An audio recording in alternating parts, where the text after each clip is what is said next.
Conflict is happening everywhere in the planet, in so many forms. Between two countries it is happening, between two communities it's happening, within the family it is happening, within you it's happening, yes? But it is only because there is conflict within you, there is a possibility of conflict outside of you, isn't it? Because there is violence within you. Violence is possible in the world. If there was no violence at all in you, would violence be possible in the world? No. So we just have to look at the conflict within. If we just settle this, outside conflict will slowly settle. It'll take some time because we have put a certain momentum to it. But it has to settle, isn't it? If all of us become truly peaceful human beings, no conflict within us, would Bombay be peaceful? Do we have to separately start a campaign for peaceful Bombay? No. If people were peaceful, society would be peaceful, isn't it? So what is the conflict? The conflict is just this: you got identified with things that you are not. You're identified with many things that you are not, isn't it? Right now, let's say this vessel belongs to you. You don't just hold it as a vessel. Let us say this vessel came to you from your great-great-great-grandfather. Now this is not just a vessel, yes? You're identified with it.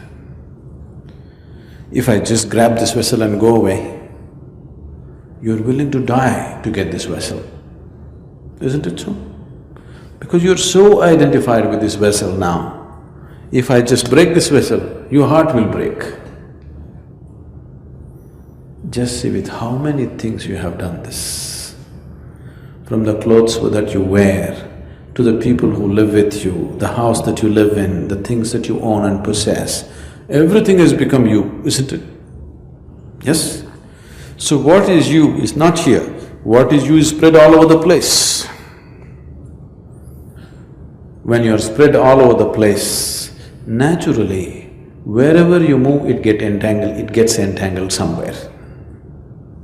Yes? When what is you is so spread out, whichever way you go, every doorway you will get stuck. That's what is happening. That's why there's constant friction and conflict, because you're identified with so many things that you are not. When I say you're identified with things that you are not, it also includes your mind, it also includes your body. Your thoughts are not yours, please see. Your emotions are not yours, please see. These are all things that you picked up from outside and identified yourself with, isn't it so? Yes? Your body is not yours, it is something that you picked up from outside. If you sit here and you're not identified with anything, you are simply yourself. You are not identifying yourself with anything, or you are not getting into your make-believe situation of being something that you are not.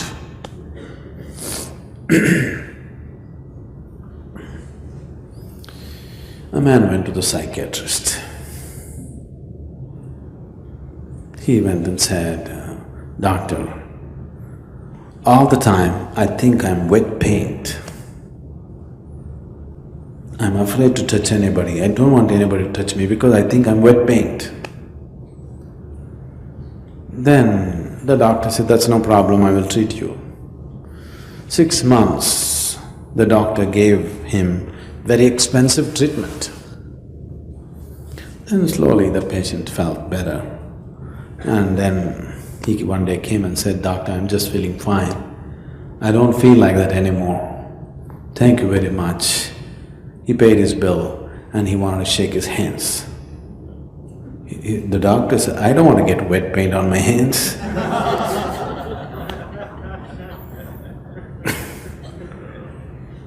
Once you're identified with things that you're not, you're hallucinatory in nature, isn't it?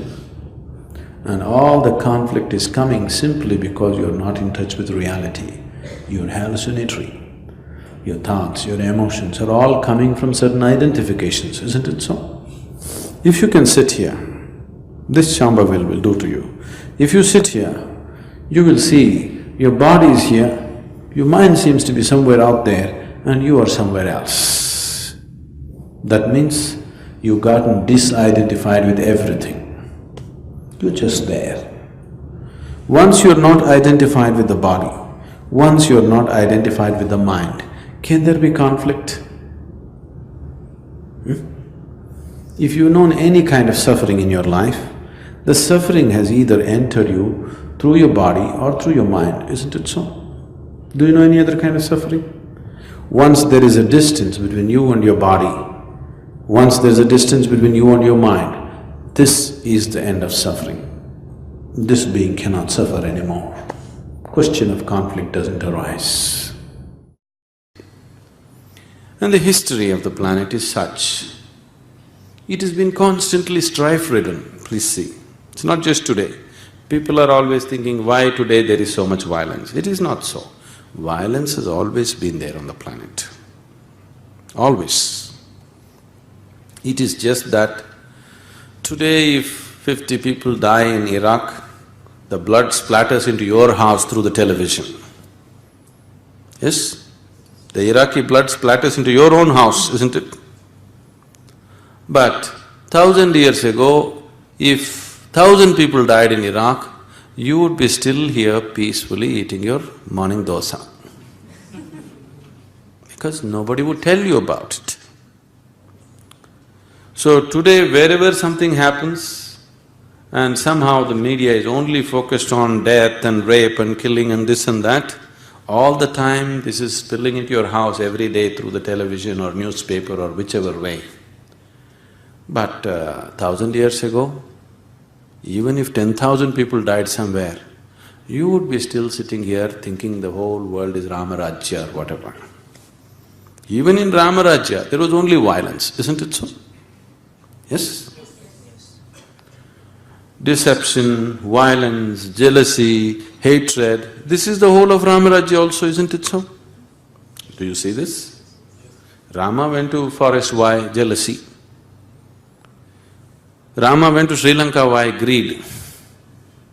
Somebody's greed, isn't it?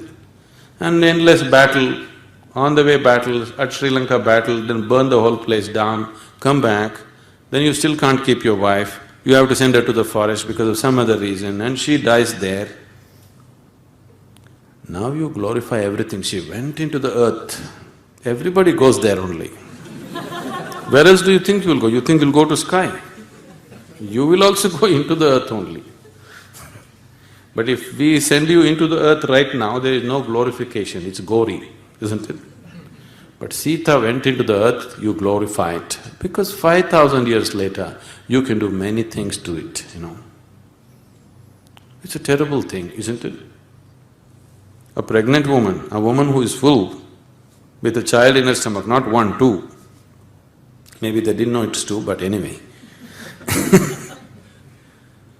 Sending her to the forest to fend for herself in the forest is a terrible thing, isn't it?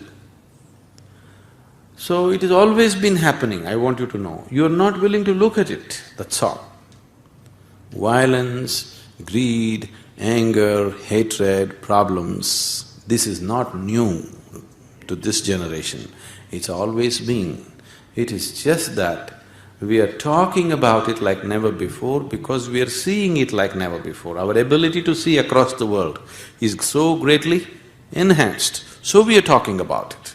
Another reason why we are talking about it is because we were never equipped for destruction or construction like never before we are equipped right now, both for destruction and construction, isn't it?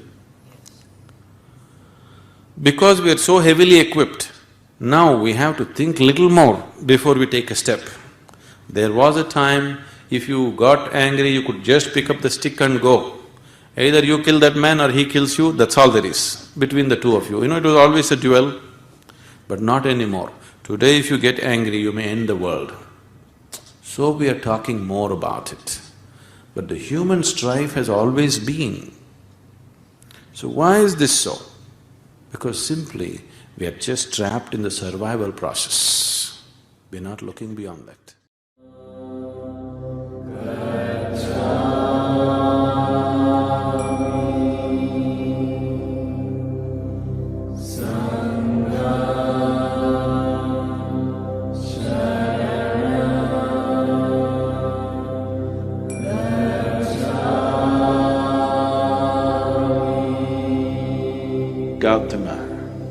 he was attempting to cross a small river which was known as Niranjana.